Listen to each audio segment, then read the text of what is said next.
Okay, room two, can you see me? Wearing my, I think it's early 70s shirt. I could be wrong. Anyway, yeah, I think Mr. Bird would like that. So we're going to go ahead and continue with our reading. The book, of course, is Frogs. And then yesterday, what did we learn? We learned basically, that frogs, um, they make their sounds because they have like a sac that's just below their throats. Okay, we learned that. That was pretty good. We learned that, of course, they use their tongues to capture their, insects. Although not all frogs eat insects, but anyway, just about all of them do.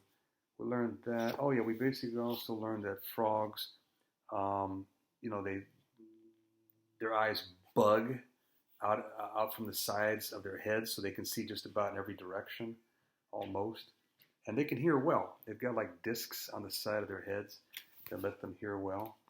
We read a lot yesterday.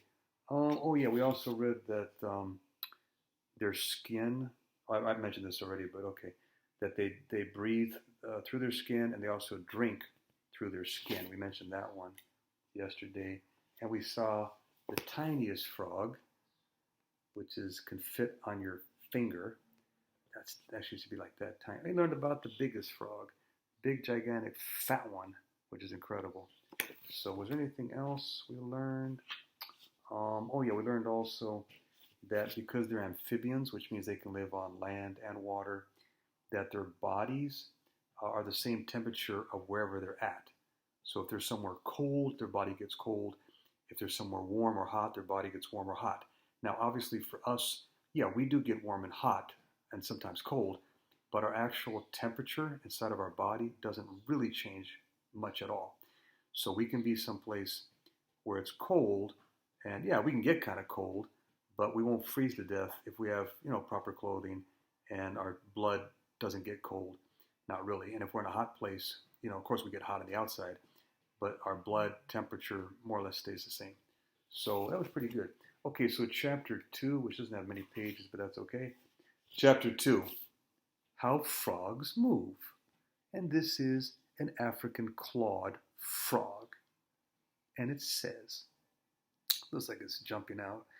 It says, frogs have webbed feet for jumping fast. They have very powerful back legs for jumping.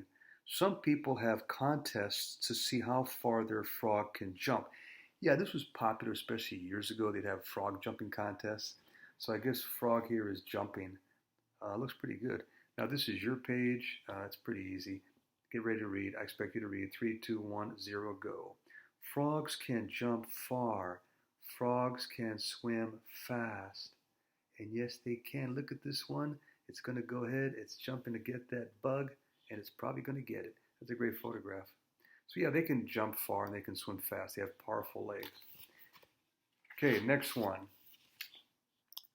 Oh, here we go. And it says, almost all frogs can jump and swim. Their webbed feet help them to swim. Using long, strong back legs, many frogs can leap great distances. Many tree frogs use their webbed feet to help them soar and glide from tree to tree. Just like this one at the top, which is called Wallace's flying tree frog. I guess a person named Wallace discovered it. This one's watching and saying, I wish I could do that. And then we have one down here. Oh yeah, this is called, wow, it's called a dumpy frog. Kind of a weird name, dumpy frog, and it's diving.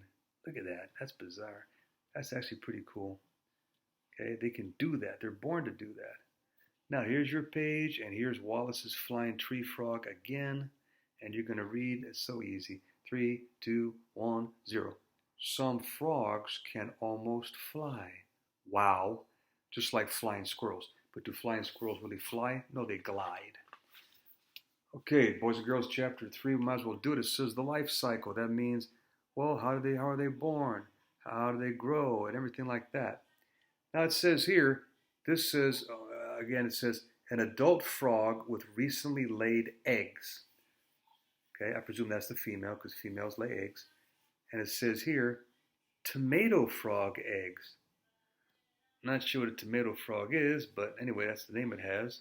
So again, tomato frog eggs. I'm going to read, and it says,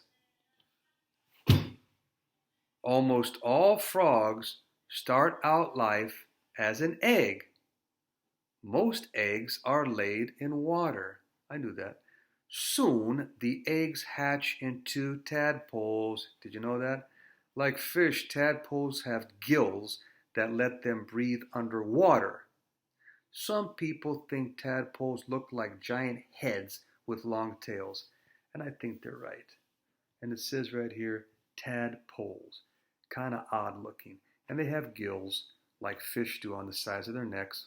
Well, fish have gills on the sides of their necks that takes in the water, and then the oxygen is kind of pulled out of the water, and then they breathe the water back out.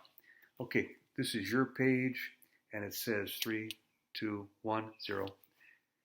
Tadpoles have big heads. Tadpoles have big tails. That's kind of easy. Tail, head, head, tail, tadpole, and the bottom shows the tadpoles. That's a better picture than the other one. It's closer, although they actually look older in this one. I could be wrong, but notice big heads, long tails. But they're not going to stay that way, are they?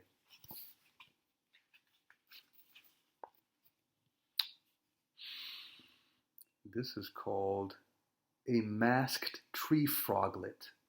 Does it actually have a mask on like some of us? Masked tree froglet. Who was that masked frog? I don't know, but he left a silver something.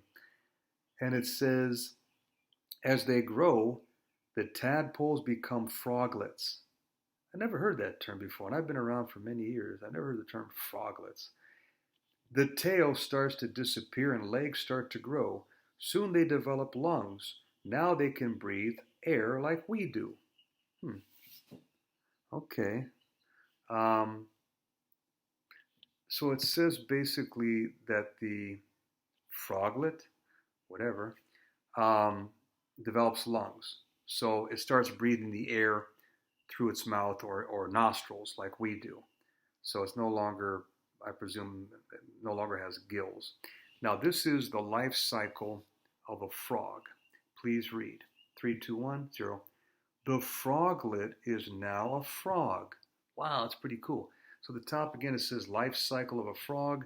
We start here. Eggs. Tadpole.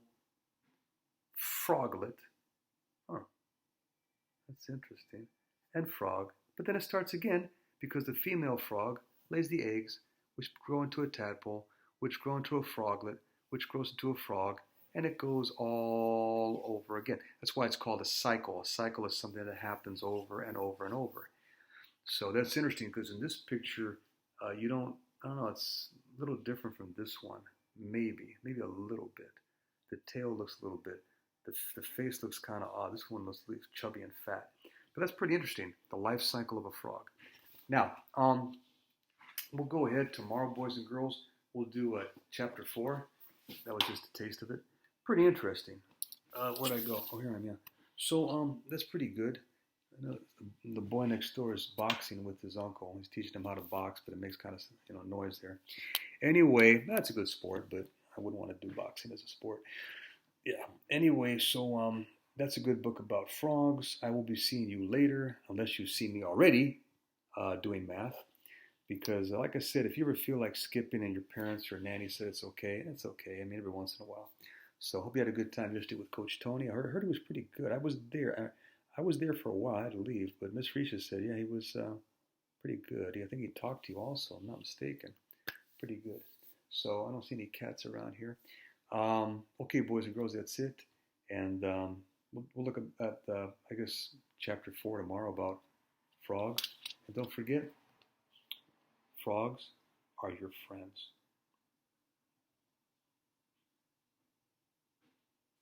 They are.